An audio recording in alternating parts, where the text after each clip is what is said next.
이제 2025년 글로벌 문학 포럼의 마지막 주제 하나를 남겨놓고 있습니다. 마지막 발표 주제는 번역 생태계 강화 및 번역가 지원 방안입니다. 마지막 주제의 발표는 스웨덴의 한국 문학을 처음 뿌리내리신 1세대 번역가 박옥경 번역가님께서 진행해 주실 겁니다. 박옥경 번역가님을 큰 박수로 무대로 모시겠습니다.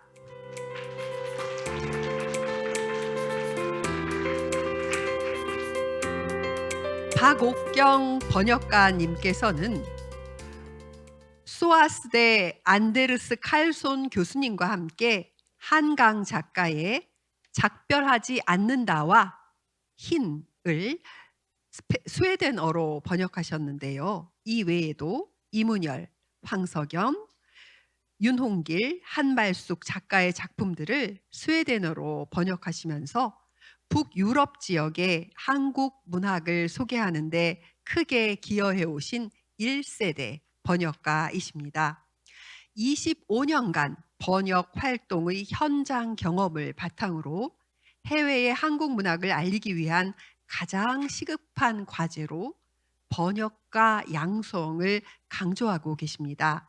한국 문학 세계화의 다음 단계에서 필요한 실질적인 지원 모델이 무엇인가에 대한 발표를 진행해 주실 예정입니다. 발표 청해 듣도록 하겠습니다. 안녕하세요. 저는 스웨덴어권으로 번역을 하는 한국 문학을 번역하는 박옥경이라고 합니다. 먼저 이 자리에 초대해 주신 번역원과 원장님께 감사 말씀드립니다. 제가 지금 감기로 목 상태가 많이 안 좋아서 조금 양해해 주시기 바랍니다. 그러면 발표를 시작하겠습니다. 오랫동안 한국 문학 번역가로 일하면서 스웨덴에서 했던 저의 경험을 토대로 스웨덴 번역 생태계 강화 및 번역가 지원 방안에 대해 5가지 주제로 나누어 말해보려고 합니다. 일단 첫 번째로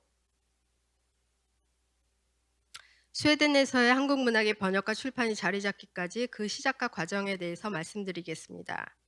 1990년대 초반 스웨덴 유학 시절 스웨덴어로 번역된 한국 문학이 거의 전무하다는 사실을 알게 되고 많이 놀랐고 아쉬웠습니다. 궁금한 마음에 다른 아시아권 문학책들의 사정은 어떠한지 찾아보니 많은 서점들에 이미 중국 문학 작품들이나 일본 문학 작품들은 쉽게 찾아볼 수 있었을 뿐만 아니라 베스트셀러 코너에는 바나나 요시모토의 키친이 자리 잡고 있을 정도였습니다. 제가 자라면서 배우고 읽고 좋아했던 한국 문학 작품들이 너무나 많은데 스웨덴 서점에서는 거의 찾아볼 수 없었음이 너무나 아쉽고 안타까워서 번역에 대한 관심이 생기기 시작했습니다. 저와 마찬가지로 당시 한국 문학에 관심이 많아서 이문열 작가의 젊은 날의 추상의 번역을 혼자 시작했던 칼슨 교수를 만났고 같은 뜻으로 함께 한국 문학 작품들을 스웨덴어로 번역하기 시작했습니다. 하지만 출판이 문제였습니다. 한국 문학이 스웨덴에서는 워낙 낯설다 보니까 우리가 번역 샘플을 보냈던 대부분의 출판사에서 선뜻 출판을 하자는 곳이 단 한 군데도 없었습니다. 대부분의 출판사들의 반응은 내용도 좋고 문학적으로도 아주 훌륭하지만 당장은 출판이 어렵다는 얘기뿐이었습니다. 이런 우리의 사정을 안타깝게 여긴 한 대형 출판사 관계자의 소개로 트러난이라는 출판사를 만나게 되었고 2001년에 드디어 한국에서 스웨덴어로 번역된 첫 한국 소설인 임문열 작가의 젊은 날의 추상이 출판되었습니다. 지금 화면에서 보시고 계신 저 책이 스웨덴에서 처음으로 출판된 한국 문학책 젊은 날의 추상입니다. 트러난은 대형 출판사는 아니지만 1992년 설립된 이후 오랫동안 작품성을 인정받는 비서구권 작품들을 출판해온 곳으로 규모는 작지만 문학계에서는 일찍부터 탄탄한 입지를 다져온 출판사입니다. 예를 들면 2012년 노벨 문학상을 받은 모옌의 소설들과 2020년 아스트리드 린그렌의 상을 받은 베키나 작가의 책들도 이곳에서 출판됐습니다. 2001년부터 지금까지 스웨덴에서 출판된 한국 문학 작품들 약 41권 중에 거의 절반을 차지하는 19권을 트러난에서 출판했습니다. 조세희, 이문열, 한말숙, 최숙희, 윤흥길, 김영하, 백희나, 박상영의 작품들이 출판됐고 올해 초에는 저와 칼순 교수가 함께 번역한 한국어에서 스웨덴어로 중역된 폴란드 원작 동화책 할머니를 위한 자장가와 정브라 작가의 저주 토끼가 출판되었습니다. 오랜 세월 동안 번역원의 번역 출판 지원도 스웨덴에서 한국 작품들이 꾸준히 출판되는데 많은 도움이 되었습니다. 사실 번역 초창기부터 번역원의 지원과 25년이 가까운 동안 스웨덴의 한국 문학 작품들을 꾸준히 소개해온 트러난 출판사의 역할은 한국 문학이 스웨덴 독자 문학계에 자리 잡도록 하는데 큰 역할을 했습니다. 대산문화재단도 해외 여러 나라의 한국 문학 번역과 출판에 많은 기여를 한 것으로 알지만 스웨덴에서는 아직 대산의 지원을 받은 곳이 거의 없기 때문에 번역원의 역할이 그만큼 컸다고 할 수 있습니다. 그리고 번역원은 번역 출판 외에도 저희가 번역을 하기 시작한 초창기부터 얼마간 작가분들의 유태부리 도서 박람회와 런던 도서 박람회 등 도서 박람회 참가에도 지원을 하고 번역가들도 초대했는데 그때 당시 참가했던 작가님들과 저희를 비롯한 번역가들 그리고 스웨덴 문학계에 종사하는 분들과의 초창기 만남과 소통에 좋은 발판이 되었습니다. 두 번째로 스웨덴 출판사들의 한국 문학에 대한 인식 변화에 대해서 말씀드리겠습니다. 젊은 날의 초상이 출판되고 난 이후 아련 구스타프손 씨가 번역한 김향금 최숙희 작가의 동화 세상을 담은 그림지도가 2004년에 그리고 저와 칼순 교수가 번역한 이문열 작가의 시인이 2005년에 트러난에서 번역돼 나왔습니다. 그리고 이 무렵부터 2001년 첫 한국 책이 출판된 지 불과 5, 6년이 지난 후부터 스웨덴에서의 한국 문학에 대한 관심이 조금씩 달라지기 시작했습니다. 스웨덴의 교보문고라고 할 수 있는 대형 출판사인 모니에시에서 황석영 작가의 한시 연대기와 오래된 정원의 번역을 먼저 부탁해왔고 한시 연대기는 2007년에, 오래된 정원은 2011년에 출판되었습니다. 그리고 또 다른 대형 출판사인 아틀란티스, 현재는 한강 작가의 책들이 출판된 나트위로 쿨투리에 병합이 되었는데요. 여기서는 한인자 씨와 카롤라 헤르멜린 씨가 함께 번역한 고은 작가의 시집이 2005년에 나왔습니다. 하지만 아직까지는 출판 후 적극적인 북콘서트라든가 홍보 행사로 이루어지지는 않았습니다. 네, 그렇지만 이 무렵부터 출판사들이 한국 문학 작품들의 원서를 보내오고 저희에게 내용 요약도 부탁하고 책들이 자사의 성향에 맞는지 또 스웨덴 독자에 맞는 작품인지에 대한 의견을 묻는 일들이 점점 많아졌습니다. 출판사들은 또 다양한 책들을 출판하고자 번역가들이 추천하는 작품들에 대한 출판 의지도 생겨서 종종 물어보곤 했습니다. 2015년에 한강 작가의 작품들 중 소년이 온다와 채식주의자 스웨덴어 번역을 동시에 의뢰받았는데 아쉽게도 우리는 이미 이문열 작가의 우리들의 일그러진 영웅을 번역 중에 있어서 직역으로 옮기지 못하고 스웨덴인 번역가가 영어에서 중역하게 되었습니다. 한강 작가가 그 이듬해인 2016년 스웨덴 문학 행사에 방문하기로 예정돼 있어서 그 전에 한강 작가의 책들이 반드시 출판되어야 했기 때문입니다. 그 당시 스웨덴의 여러 출판사에서 사실 한강 작가의 작품들에 관심이 있었다고 합니다. 채식주의자가 맨부커 인터내셔널 부분 수상을 하기 1년여 전인 2015년에 이미 스웨덴에서는 나트위로 쿨투이르 출판사가 프랑크푸르트 독서 박람회에서 한강 작가의 책들을 눈여겨보고 판권을 사서 출판할 계획에 있었습니다. 한강 작가가 스웨덴 방문에 맞추어 스웨덴에서는 소년이 온다가 먼저 2016년 가을에 그리고 채식주의자가 2017년 1월에 출판됐습니다. 채식주의자는 아시다시피 2016년 맨부커 인터내셔널 수상 후 세계적으로 큰 성공을 거두었는데 스웨덴어판 출판 후 스웨덴에서도 상당한 성공을 거두었습니다. 이후 2019년 가을에 저와 칼손 교수가 번역한 흰이 스웨덴에서 직역으로 출판되었습니다.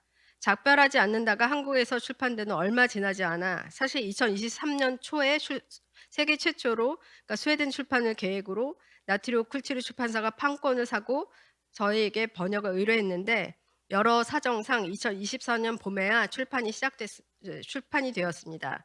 2010년이 넘어서면서부터는 점차 스웨덴에서 책이 번역되어 나오면 출판사에서 작가를 스웨덴으로 초청하고 북콘서트 등도 열어서 스웨덴 독자들과의 만남의 장도 적극적으로 마련하게 되었습니다. 2019년에는 스웨덴의 유명 문학 개간지 티오털, 지금 화면에 보시는 그 책이 티오털이라는 문학 잡지인데요. 여기 가오로의 전체를 한국 문학 특집으로 다뤘습니다. 여기에서 김혜순 배수와 김금희, 김영하, 조남주, 김희듬, 한강 등 작가들의 단편 작품들을 번역 소개했습니다. 이 중 직번역은 우리가 번역한 배수와 김금희 작가의 단편들과 외대에 있는 최성경 교수가 번역한 신용목, 안상학 시인의 시들이었고 나머지는 주로 영어에서 중역되었습니다. 최근에는 강지영 작가와 20, 30대 젊은 작가들인 박상영, 연소민 작가, 그리고 한국에서 근래 조명받는 다른 작가들에게도 스웨덴 출판사들이 관심을 보이고 있을 정도로 한국 문학이 스웨덴에서 더 이상 낯설지 않게 되었습니다. 국제적인 상해 수상이 먼저 이루어지고 그 후에 관심이 생기는 경우도 있지만 좋은 작품으로 소문이 난 작가들에 대한 관심이 더 많아진 것 같습니다. 스웨덴 내 몇몇 출판 담당자들에 따르면 대체적으로 도서 박람회들에서, 특히 프랑크푸르트 도서 박람회에서 한국 도서들에 대해 정보를 받고 출판할 책들을 선정한다고 합니다. 세 번째로 스웨덴에서의 출판 이후의 반응에 대해서 말씀드리겠습니다. 처음에 번역한 책을 출판하는 과정은 상당히 어려웠지만 이후 스웨덴에서 책들이 출판될 때마다 워낙 한국 내에서 이미 문학적으로 큰 성공을 거둔 좋은 작품들이기에 보통 최대 일간지들을 비롯해서 크고 작은 신문과 문학 잡지 등에서 관심을 가지고 좋은 서평들을 실어주었습니다. 그리고 스웨덴 내 많은 도서관들이 한국 책들이 출판될 때마다 구입해서 일반 독자들이 빌려볼 수 있게 했고, 또한 대부분의 책들이 오디오북으로도 만들어지고 TV 방송의 문학 코너에 종종 소개되지거나 한시연대기 같은 경우에는 국영 라디오 방송에서 9회에 걸쳐 연재를 하기도 했습니다. 최근에는 한국 작가가 스웨덴을 방문할 경우 신문이나 라디오, TV 방송에서 적극적으로 인터뷰를 하기도 합니다. 문학을 다루는 TV 방송 프로그램의 소셜미디어에서는 독자들이 자유로이 자신들이 읽은 책들에 대한 토론이 이루어지곤 하는데, 여기에도 한국 책들이 자주 토론 주제로 올라오고 서로의 후기에 대해 이야기를 나눕니다.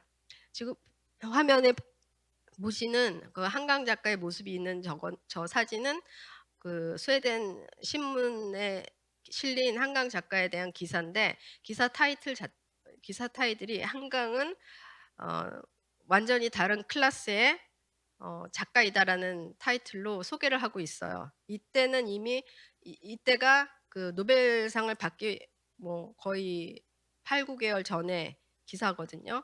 그만큼 인지도가 많이 있었습니다.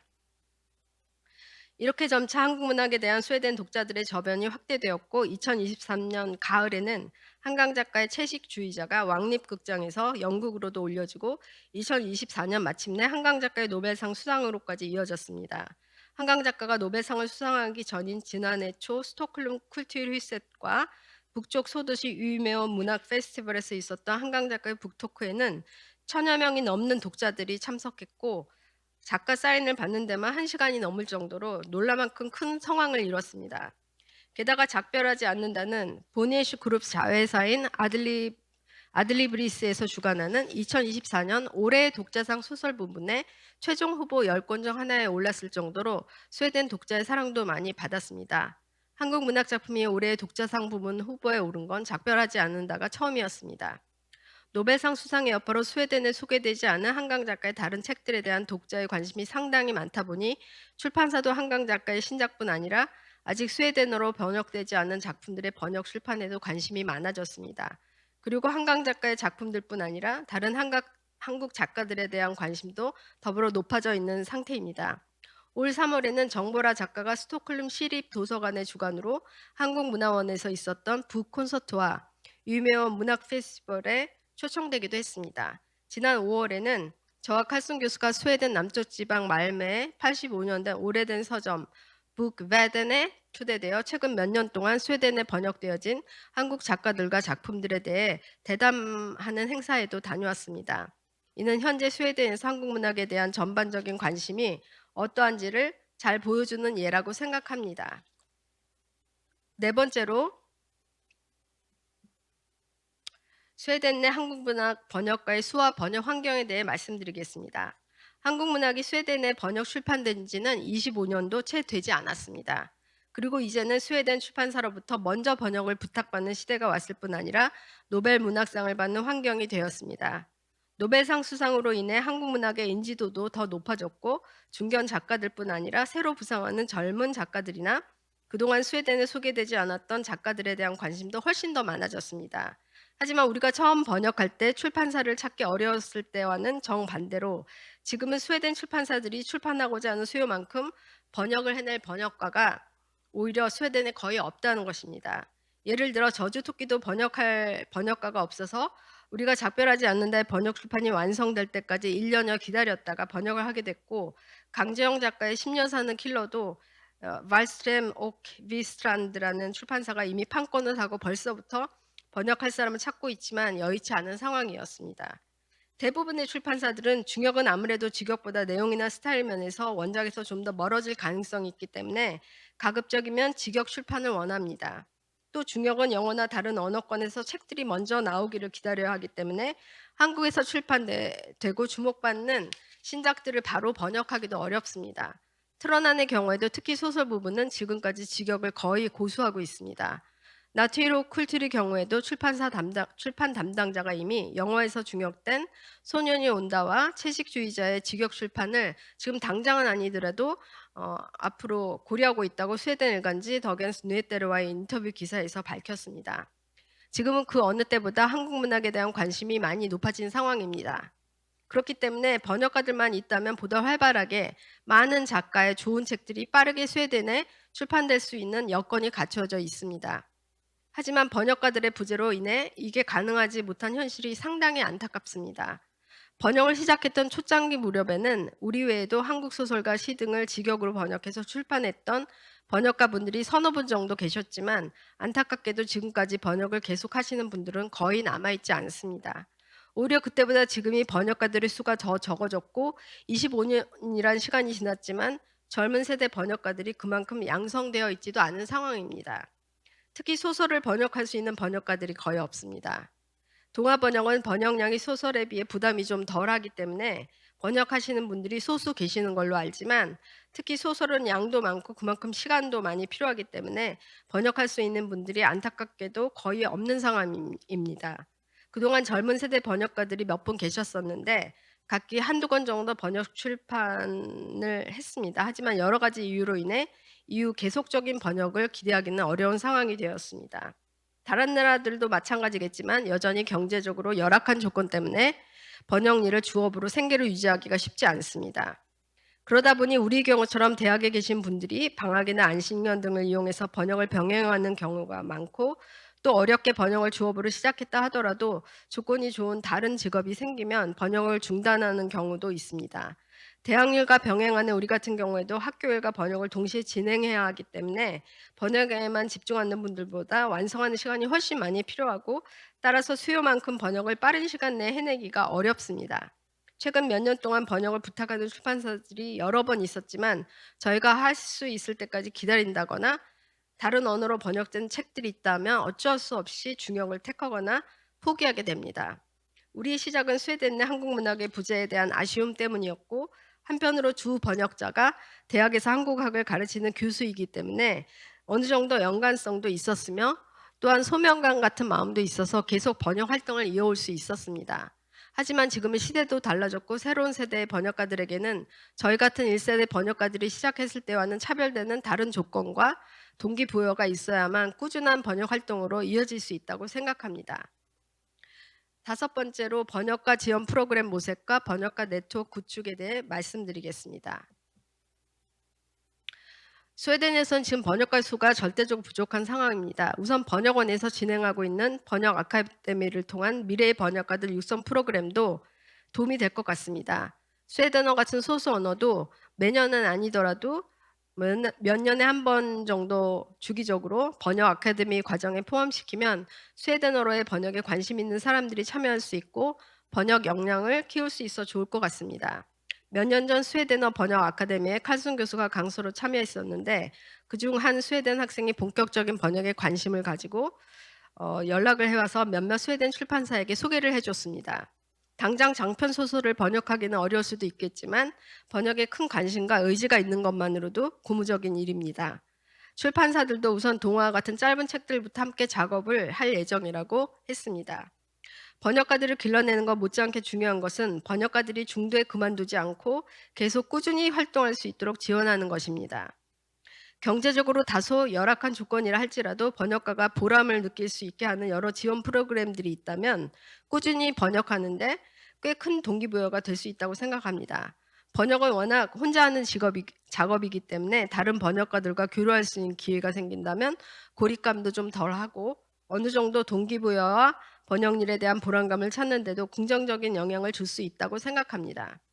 또 같은 고민을 나눌 수 있는 다른 번역가들과의 교류는 서로 간의 유대와 지지를 만드는 데 도움이 될 수 있습니다. 오래전에 번역원이 주관했던 번역가 레지던스와 문학기행 등의 프로그램에 몇 번 참여한 적이 있습니다. 그때 당시 함께 참여했던 다른 여러 나라의 번역가들과 번역을 시작하는 일에 처음으로 교류할 수 있었는데 서로의 번역 경험과 출판 이후의 각국의 반응에 대해서 유익한 정보를 공유할 수 있어 정말 좋았습니다. 이때 만났던 일부 번역가님들과는 아직도 교류하고 있습니다. 또 여러 번역가와 함께했던 문학기행과 작가들과의 만남을 통해 공통된 주제를 가지고 의견들을 나누었던 것도 혼자 하는 번역 생활에 자극도 되고 이후의 번역에도 적지 않은 동기부여가 될 수 있었습니다. 작가들을 직접 만남으로 그 문학 작품들에 대한 작가의 생각들을 직접 들을 수 있어서 이후 번역하는 데도 특히 도움이 되었는데, 예를 들자면 작가의 만남을 통해 알게 된 한강 작가와의 만남은 이후로도 꾸준히 지속되어서 한강 작가의 책들을 번역하는 데 큰 도움이 되었습니다. 작가님과의 소통을 통해 작품들에 대한 이해도 높아졌고, 예를 들어 스웨덴어판 책의 제목을 정할 때라든가 난해한 부분들을 함께 의논하면서 작가의 의도를 보다 잘 반영한 번역을 할 수 있었습니다. 무엇보다 번역하고 있는 작가의 소통 자체가 번역하는 데 큰 자극과 지지가 될 수 있었습니다. 그리고 작가들과의 만남 프로그램은 이후 번역하게 될 책을 선정하는 데도 도움이 되었습니다. 예산상으로 모두가 번역가 레지던스 프로그램에 자주 참여할 수는 없겠지만 번역가들이 개인적으로 한국에 방문하게 되었을 때라도 번역원과 소통하에 비슷한 시기에 한국에 체류하는 다른 번역가들과 함께 작가의 만남을 하는 것도 좋을 것 같습니다. 우리도 몇 번 그런 기회를 가졌었는데 레지던스 참가만큼은 아니었어도 상당히 좋은 경험이 되었습니다. 여러 가지 어려운 사정이 있겠지만 현재 번역원이 진행하고 있는 번역가 레지던스 참여 조건을 나라별로 처한 번역가 상황에 따라서 신진 번역가부터 중견 번역가까지 번역 출판 경험이 있는 모든 번역가들로 확대해주면 참 좋을 것 같습니다. 세대를 막론하고 모든 번역가들에게 자극과 지지가 필요하기 때문입니다. 번역가 레지던스 프로그램, 작가와의 만남, 문학기행 외에도 여러 나라 번역가들이 만나서 소통할 수 있는 학회나 소규모 워크숍, 포럼 같은 것도 좋은 방법 같습니다. 번역가 개인이 학회 또는 워크숍을 진행하기는 어렵겠지만 한국 문학을 번역하는 교수님들이 있는 대학이나 한국 문학이나 번역 과정이 있는 대학들 간에 또는 번역원 또는 각 나라에 있는 문화원 같은 곳과 연계해서 함께 이런 번역가 학회나 워크숍을 열 수 있다면 번역가들 간의 교류와 네트워크 구축에도 도움이 될 것 같습니다. 지난 1월 미국에 있는 오리건 대학 주관으로 작은 한국 문학 워크숍에 초대된 적이 있습니다.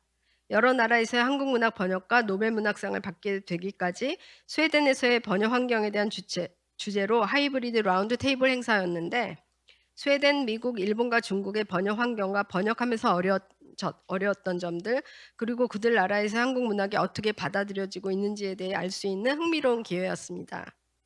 물론 모두가 직접 참석하고 교류할 수 있는 워크숍 방식이 가장 좋지만 예산의 부담이나 거리상 참석이 어려울 경우 이런 하이브리드 방식도 대체 방법 같습니다. 참여했던 번역가들과 교수들의 행사 후기도 좋았고 모두가 소통하는 그런 자리가 가끔이라도 필요하다는데 의견이 모아졌습니다. 지금 화면에 보이는 장면은 지난 5월 말에 스웨덴 그 서점에 초대돼서 북토크를 하는 장면인데요. 입장료가 어느 정도 있는 행사였는데도 불구하고 꽤 많은 스웨덴 사람들이 와서 한국 문학에 대해서 질문하고 토론하는 자리를 가졌었는데 너무 흥미롭고 좋은 자리였습니다. 그만큼 한국 문학에 대한 그 관심이 일반 독자들에게도 상당히 많다는 것을 알게 되었어요. 그럼 마무리 말씀을 드리겠습니다. 결론적으로 말씀드리자면 스웨덴에서는 이미 어느 정도 한국 문학 작품들을 출판하고 소개하기 좋은 환경이 갖춰져 있고 독자들의 관심도 상당히 높아진 상태이지만 번역을 할 수 있는 번역가의 수도 예전보다 점점 줄고 있고 새로운 세대의 번역가들도 잠시 활동하다 사라지는 상황이기 때문에 스웨덴에서는 이제 출판보다 번역 문제가 더 큰 이슈가 되었습니다. 번역가로 직업을 유지할 수 있는 경제적 여건의 개선도 필요하고 이후 번역을 중단하지 않고 계속 해나갈 수 있는 앞서 언급했던 여러 가지 방안 등을 보충하는 것이 무엇보다 필요한 시기라고 생각합니다. 영국의 부커 인터내셔널 부문상이 노벨상처럼 작가의 작품 전체를 판단해서 주던 이전과 달리 2016년부터 한 작품에 수여하기로 하면서 작가와 번역가가 공동으로 수상하도록 바뀐 것은 영어권 번역가에게 상당히 큰 성취 기회를 주게 되었습니다. 이렇게 전통 있는 큰 상에서 항상 뒤에서 일해오던 번역가들의 업적을 인정해 주는 것은 처음이라 정말 기쁜 일이었습니다.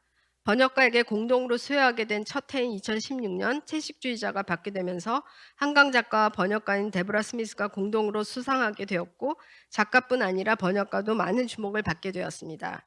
이후에도 여러 한국 작품들이 롱리스트와 쇼트리스트 후보에 꾸준히 오르면서 한국 문학가 작가 그리고 그 영어 번역가들이 많은 주목을 받게 되었습니다.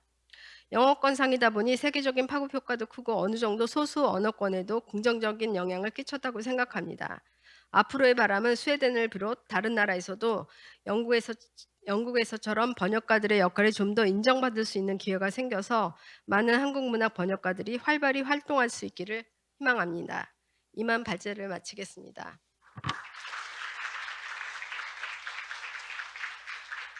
예, 박옥경 번역가님 발표 감사드립니다. 지금 몸이 안 좋으신 상태라 목소리 안 좋다고 걱정을 많이 하셨는데 그래도 충실하게 내용을 또박또박 너무 잘 전달해 주셨습니다. 감사드리고요.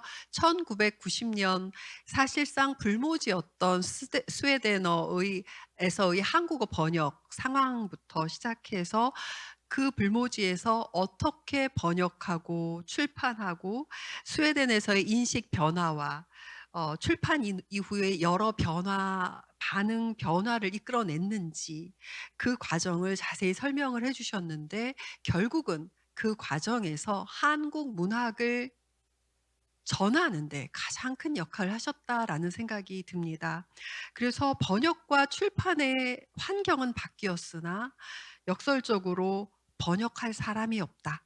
그래서 번역가 양성이 시급하다라는 말씀을 해 주셨습니다.